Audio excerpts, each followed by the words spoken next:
In today's video, I'm going to share with you some of the beauty and portrait images that I've captured over the last couple of years using my art of seeing method. Included in that are some surprise celebrity portraits, so hang around to find out who it is.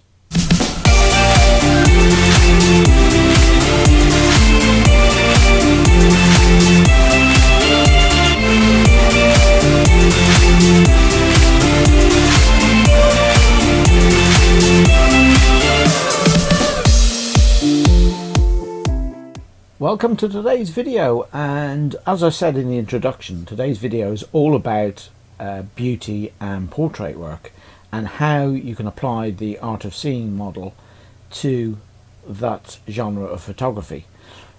Now, I'm not going to go into the details of the model itself and how it works. That was all done in the previous video, so if you want to see that video and how the model actually works, then go and have a look at the video, and I'll put a link to it in the description. I'll also put a link to it at the end of this video so you can backtrack and see how the model actually works. So what we're going to deal with in this video is some of the images that I've taken and just try and explain to you what I was doing and why I did it and how I did it, and also a little bit about sort of storytelling within beauty and portraiture. And I think that's quite important to remember. We as photographers, as I keep saying, are visual storytellers, and it doesn't matter whether it's landscape, portrait, beauty or fashion, or indeed wedding, architecture or any other genre of photography. You're there to tell a story, and even if as a commercial photographer in doing product photography, you're still there to tell a story. And that's what our big primary role is as storytellers, is to get that story across. And if somebody can easily interpret that story by looking at an image, then you've achieved what your goal is. So without further ado, let's cut the waffle and let's dive straight into it.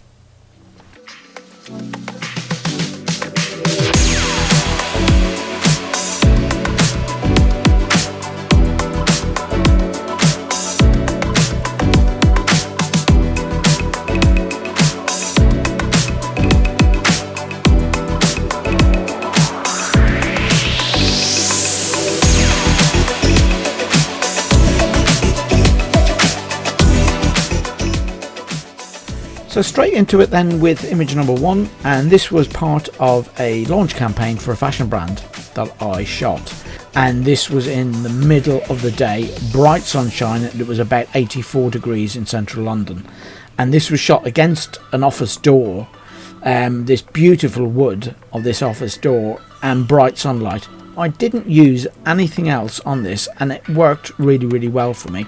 And I know I say about shooting portraits in bright harsh sunlight, but this is an example of when it really does work. You've got to have the right model, you've got to have the right look and the right lighting, and sometimes, as in this one, it all comes together, and I think it came together quite well.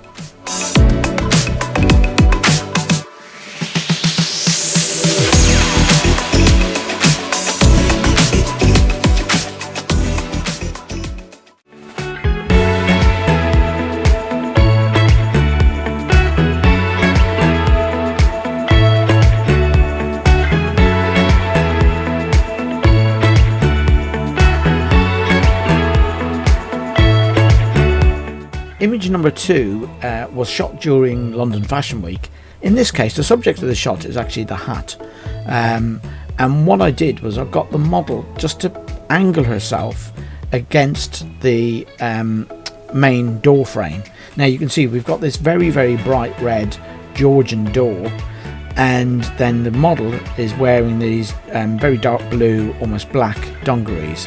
And what you've got is, if you look at the dungarees and the angle of her arm, where her from her shoulder down to her elbow, you've got those parallels, and that will bleed your eye upwards in the image. The next point at which your eye deviates is the two straps of the dungarees as it goes round that bend up towards her neckline, and then you've got her hair, which frames her face, straight up into her face, and then you're straight at the hat. And that was the idea behind this, is just this flowing line so your eyes naturally flow through the image and go straight to the point of interest, which is the hat. Again, natural light, there was no flash, and I think it works quite well, and it just goes to prove that you don't need a whole heap of equipment to produce something which is effective and which looks really, really good.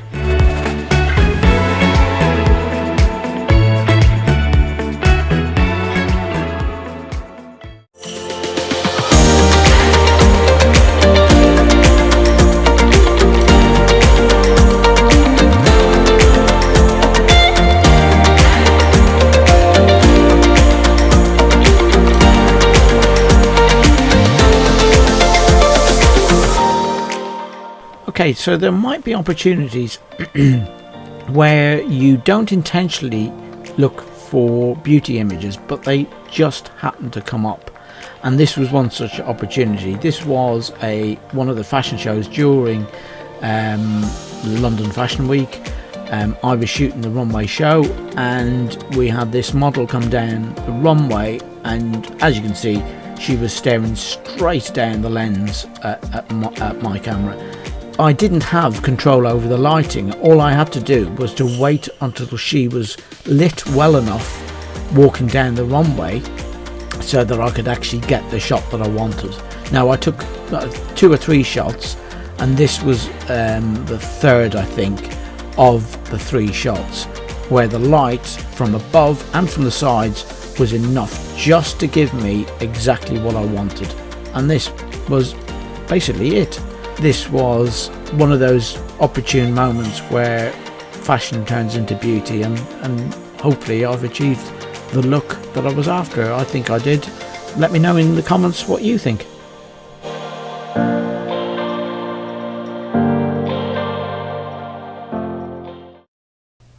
So we're getting close to the point where I'm going to reveal the first of those celebrity images. Now, we've got a few images to go beforehand, so you're going to have to keep watching the video to find out who it is that I photographed. As a little bit of a clue, I used to do quite a lot of fashion photography. So the people that I photographed used to attend a lot of fashion events. Now, that is the only clue you're going to get. You're going to have to keep watching to find out who it is that I photographed. So now we're going to go on to the next image. Girl, I saw you staring at me from the other side, and I don't know about you, but so here we go. This is a beauty editorial I did for Malvi magazine, and I was working with 2 extremely talented makeup artists on this, Christina Dupuy and Francesco Locascio, both of whom have a vast level of experience working with brands like Armani, Versace, Valentino, you name it, they've done it. They've been chief makeup artists for many of the brands during London Fashion Week, as well as Milan and Paris Fashion Weeks and New York Fashion Week as well. So they've got years and years of experience behind them, and it tells with the makeup. The concept behind this was metamorphosis or change, and we did 5 images which got published, each with a full page to themselves, and I think we really did achieve what we set out to do. The important thing is when you're doing beauty shoots that you make sure that all of your team know exactly what it is that you're trying to achieve. The model needs to know what it is that they are trying to tell, because ultimately their facial expressions are the thing that will make or break that editorial. In this case, I think we achieved it quite well. Let me know what you think.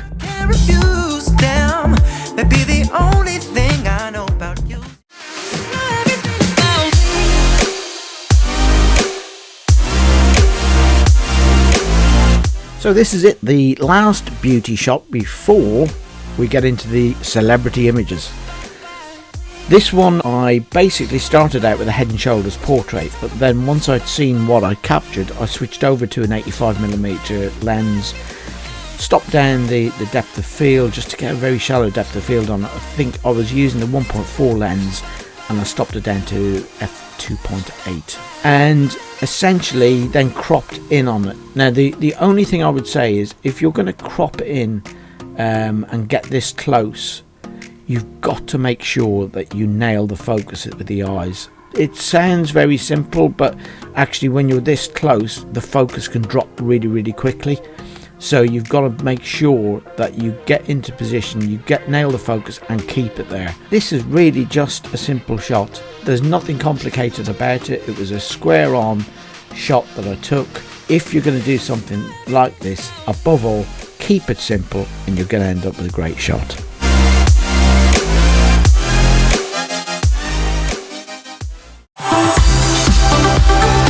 So this is the first of the celebrity shots. For those of you who don't know who this is Giselle, and they are one of the most sought after fashion models in the industry. They are absolutely amazing. That is the only way I could describe working with this model. And the light, as you can see there, coming off from the left was reflecting off of, I think there was some glass or something behind. And it was just this really beautiful soft golden light that was coming in from the left hand side of the frame. Up until that point they had been really bouncy, really jumping about, and I said I just want to get a portrait, and their expression completely changed, softened, and I got this just beautiful image. I really like this image.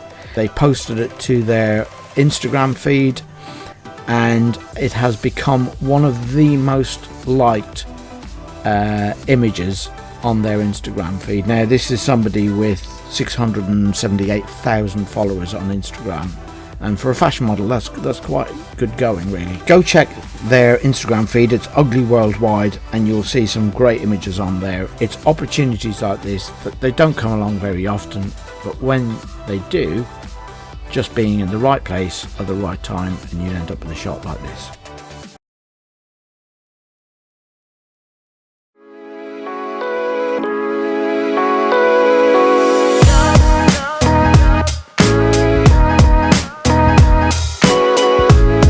So celebrity number 2 then is the absolutely amazing model Ikram Abdi Omar, and she was the UK's first hijab wearing model to feature on the front cover of Vogue, and when she was 21 years old. All I was trying to do with this shot was just show the beauty of this image in her face, in her makeup, and in the hijab that she was wearing. I just think the colour against her complexion really worked and really jumped out for me in this image. Any beauty image that I shoot, I aim to bring out the eyes, and I think I did it with this one. Always try and look for where the light is falling on your model's face if you're shooting this, and try and bring a little bit of pop to the image. You don't want it to look flat. You need it to have almost a 3-dimension look to it, and that comes with the makeup and with the lighting and with the angle that you choose to shoot at.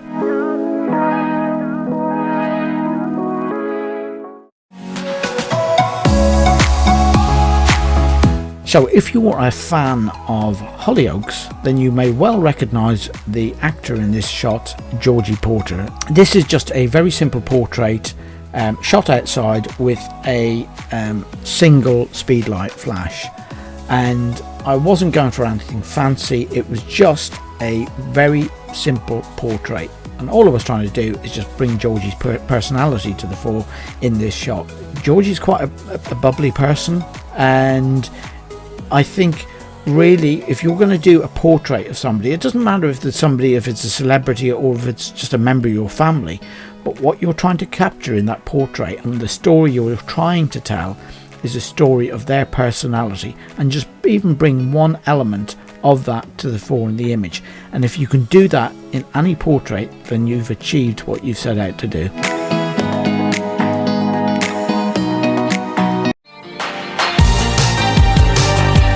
So those of you who are of a certain age will probably recognise this man. Those of you who don't, he is called Nick Rhodes, and during the 1980s and probably early 90s he was the keyboard player for a band called Duran Duran. Now, if you don't know what they are or who they are, have a look up on Google, just put in Duran Duran and you're going to be inundated with all of the facts and factoids about them. Have a listen to their music because they really did some excellent tracks. Nick is now a music producer and attends a lot of events in London, and including London Fashion Week, which is where I grabbed this portrait of him. With this shot, it was literally just a very simple portrait. It wasn't anything that I was trying to achieve in terms of lighting or anything else. It was just a very simple facial portrait of somebody that's quite well known, and using fill-in flash just to fill in the shadows to bring out his eyes. Again, if you're doing a portrait of somebody, make sure that you've got their eyes A in focus and B lit properly, because the eyes are the thing that will really tell the story. And I think I got quite a nice portrait of him. Have a look, see what you think, and pop a comment below.